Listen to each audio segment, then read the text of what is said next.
นใจแก้วปรำด้วยไล่แก้วโอนโม่เนี่ยมันระม่วมไปเชี่ย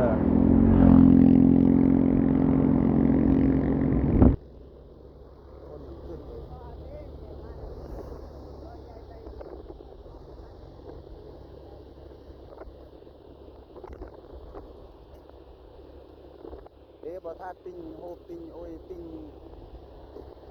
แฟบสบู่ไอ้ปราบโอนโอนน้องเต้นไอ้จ้าโยคงแบบคงติดเต็มมาแม่ติดบอท่านี่ก็แต่บางทีเนียนตี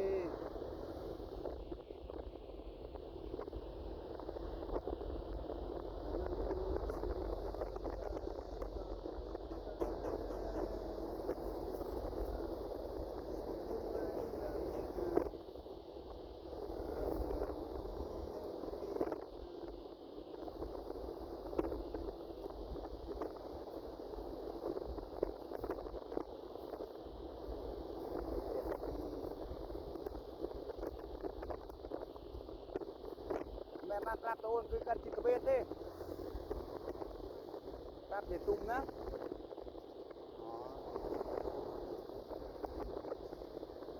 คนนั่งใจแม่นเขาจิตเวทแต่ผม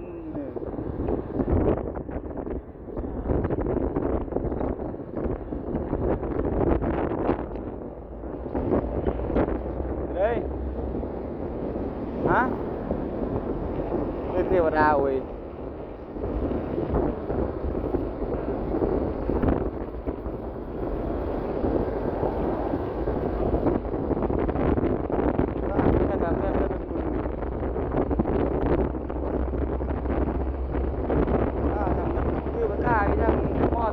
ยังข้าอ้นพืชสำคัญกันโลกเนาะสุดท้ายถ้าก็นายก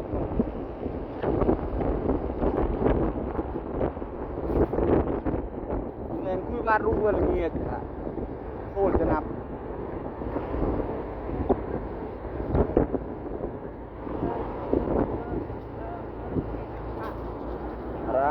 ตัวเลิงเลื่อนแหละที่มันประมาณตั้งหลักใบชนำบุญชนำเองมันใหญ่ตัวเอ้ยเนาะ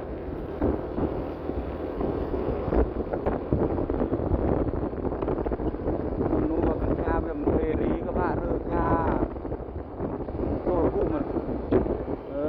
ขึ้นเมื่อโจลกู้ขึ้นมาจากย่างขันเอา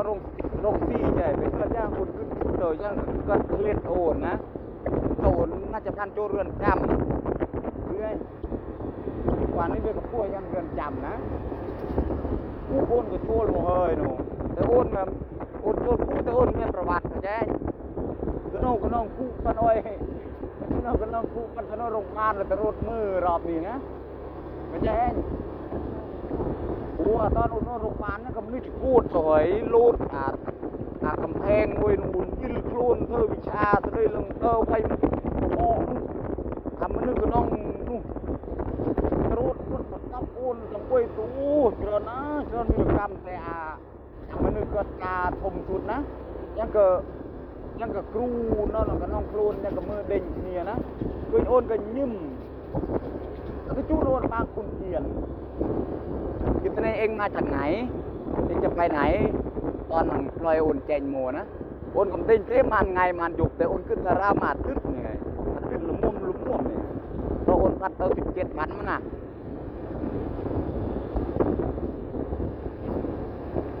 วิธีน้องก็น้องหน่วยนิดถึงดื้อถึงนิดนี่ช่วงแค่นี้เองแม่ตัวอ้นจำมันมัดแต่อ้นมันโยงมันยึดติดตัวนึงในการเลิกกันชาไปช่วยปล่อยว้างหรือเปล่า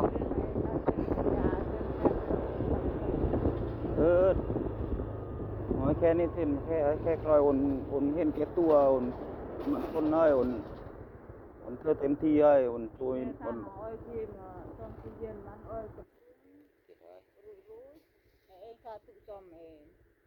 ตุซ่อมตอนนี้โอนเริ่มมันตะโมยบ้านเธอกาโอนก็โอนเธอเกี่ยวกับบ้านโอนเรียนอะไรนี่โอนยังแย่นบ้านเกิดเลยไอ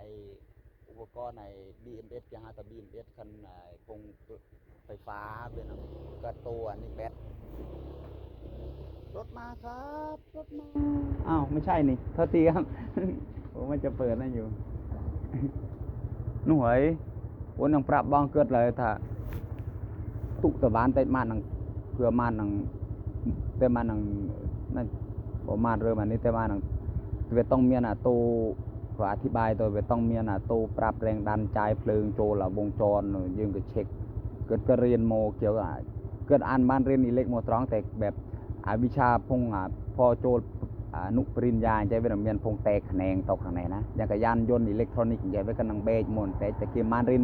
พื้นฐานจาโมที่อาจจะมันเข้าใจพื้นฐานแต่โอนแบบตะปีปอชอแบบปูพื้นฐานแบบมันอยู่กับปูแต่พื้นฐานมันก็สามารถต่อบานเข้าใจโอ้ยยังปรับเพราะสมัยโอนเรียนไม่ก็จำบ้านโอนก็เนี่ยต่อเนี่ยอุ้ยโอนเด้งเพลิงเด้งอุ้ยง่ายมันคืออันนี้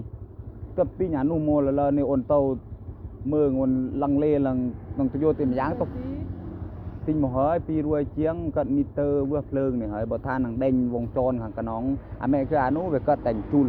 อันจุลบ่ท่าเวือกคอปึ๊บจุลไวปั๊บนี่โอนยังเปรโมปรำชนำนี่มันคือเวือกคอบ่ท่าเวือกคอปึ๊บเดี๋ยวไวปึ๊บโค่อยเลยบ่โรเจียงแต่อันนี้ก็คือดิจิตอลเวียนหนังปรับบ่ท่าเวยึงดะทรายคอสมมุติอันนี้ขั้วลบอันนี้ขั้วบวกยึงตัวจิ้มคอบานูเป็นหนังไวจุลไปกันจุลไวปึ๊บจุลโคบะช็อตอันนี้เป็นหนังปรับ